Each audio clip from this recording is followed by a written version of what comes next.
Halo semuanya, bagaimana kabarnya hari ini? Perkenalkan, kami dari kelompok 7 kelas P4 dengan saya Nurdiana dan rekan saya Nida Sabira dan Tinta Rizka Irianti. Sebelum kita mempelajari terapi psikoanalisis, mari kita mengulik kembali konsep dasar psikoanalisis. Seperti yang kita ketahui, banyak sekali tokoh tentang psikoanalisis. Namun, di kesempatan kali ini, kita akan berfokus pada Sigmund Freud. Sigmund Freud dikenal sebagai bapak psikoanalisis. Ia menjelaskan tentang struktur kepribadian yang terdiri dari id, ego, dan superego. Selanjutnya, tingkat kehidupan mental, conscious, preconscious, dan unconscious. Mari kita bahas lebih lanjut. Conscious adalah bagian kesadaran sebagian kecil dari kehidupan mental kita. Preconscious adalah jembatan antara sadar dan tidak sadar. Dan unconscious, keadaan tak sadar, adalah naluri dorongan hati dan pengalaman traumatis. Selanjutnya, struktur kepribadian. Id berdasarkan prinsip kesenangan, ego dengan prinsip realitas, superego mewakili norma dan nilai masyarakat yang terinternalisasi. Lalu, apa hubungannya dengan psikoterapi dan konseling? Jadi, perilaku bermasalah di dalam psikoanalisis bersumber pada ketidakseimbangan dinamika kepribadian antara id, ego, dan superego. Dan hal yang dipelajari masa Golden Age 5 tahun pertama. Tujuan terapi psikoanalisis adalah untuk membentuk kembali struktur karakter individu dengan cara merekonstruksi, membahas, menganalisa, dan menafsirkan kembali pengalaman-pengalaman masa lampau. Tentunya banyak peran dan fungsi konselor. Salah satunya, konselor mendengarkan kemudian memberikan tafsiran terhadap pernyataan konseli. Yang selanjutnya adalah hubungan terapis dan klien. Ini adalah hubungan yang tidak memihak, tidak didasarkan pada masa lalu atau membawa penilaian, perasaan, atau dinamika yang dapat dikaitkan dengan hubungan eksternal. Teknik asosiasi bebas. Ini adalah salah satu metode pengungkapan pengalaman masa lampau dengan penghentian emosi-emosi yang berkaitan dengan situasi traumatik di masa lalu. Analisis transferensi. Transferensi membuat klien memanifestasikan dirinya dalam proses terapi ketika urusan tak selesai di masa lampau klien dengan orang-orang yang berpengaruh, menyebabkan dia mendistorsi masa sekarang dan bereaksi terhadap terapis sebagaimana ia bereaksi ke orang-orang yang berpengaruh. Dalam analisis mimpi, terapis akan meminta klien untuk menceritakan mimpi-mimpinya. Freud percaya kalau masalah-masalah yang tak terselesaikan dapat masuk ke dalam mimpi seseorang.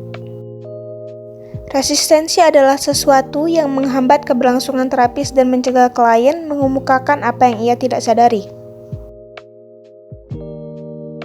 Interpretasi adalah prosedur dasar untuk menganalisis asosiasi bebas, mimpi, penolakan, dan pemindahan. Berikut contoh terapi psikoanalisis dengan teknik asosiasi bebas.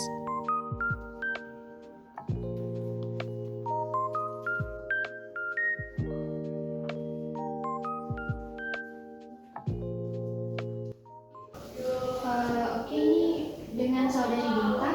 Iya benar Bu. Selamat siang Dinta. Mungkin bagaimana nih perasaannya hari ini? Perasaan saya sedih. Mood saya akhir-akhir ini jelek banget Bu. Jadi kayak mood saya tuh berubah-ubah.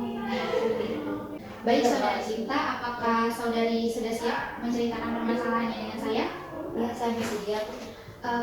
Agar konseling ini berjalan dengan lancar, ada baiknya saudari Dinta terbuka dengan saya karena kami di sini memegang prinsip kerahasiaan. Hanya saudari, saya, dan Allah yang tahu. Apakah saudari bersedia untuk lebih terbuka bercerita dengan saya? Ya saya bersedia. Baiklah, kalau bersedia silakan ditandatangani surat ini. Baiklah, sini saya akan menjelaskan sesi konseling hari ini. Sesi konseling hari ini akan berlangsung 50 sampai dengan 60 menit. Dan untuk sesi terapinya akan dilanjutkan di lain hari. Guna saudari bisa menenangkan pikiran terlebih dahulu.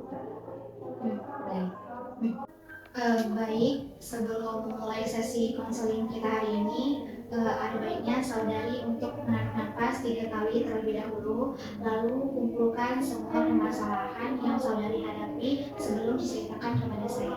Oke, boleh. Jadi begini Bu, trauma yang saya alami itu berawal dari saya dulu di bangku SMA. Saat itu saya memang merupakan pribadi yang tertutup. Saya mempunyai teman yang sedikit dan juga sulit untuk beradaptasi dengan lingkungan yang baru. Saya duduk di kelas 8 SMP dan saya mengalami bullying.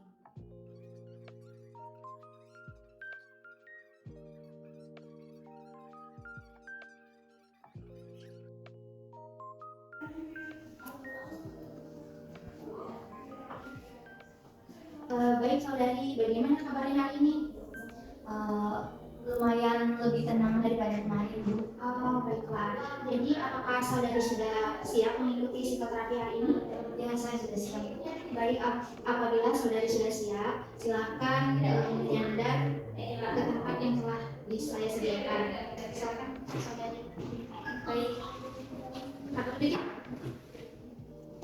Baik saudari Gita, sebelum kita memulai sesi terapi hari ini, bolehkah saudari Gita untuk memejamkan mata terlebih dahulu dan menarik nafas dan menghembuskannya secara perlahan dan ulangi sebanyak 3 kali.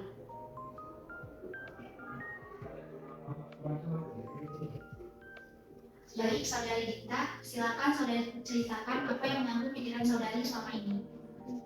Baik Bu, jadi setelah saya ceritakan kemarin itu trauma itu berdampak pada diri saya selama 7 tahun belakang ini.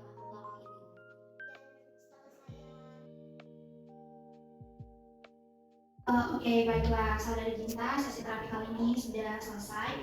Sebelum saya menyimpulkan permasalahan saudari hari ini, bolehkah saudari tarik nafas lagi perlahan dan menghembuskannya secara perlahan sebanyak 3 kali? Baik, apakah saudari jadi lebih tenang? Ya, saya menjadi lebih tenang. Oke, jadi permasalahan saudari Dinta ini ialah saudari trauma dengan teman-teman yang membuli saudari pada SMP lalu. Jadi saudari Setelah saya menjalani konseling dan terapi ini, saya akhirnya menemukan solusi yang tepat dan juga saya lebih lega dan lebih tenang tentunya ya Bu, karena sudah menjelaskan segala permasalahan saya. Oke.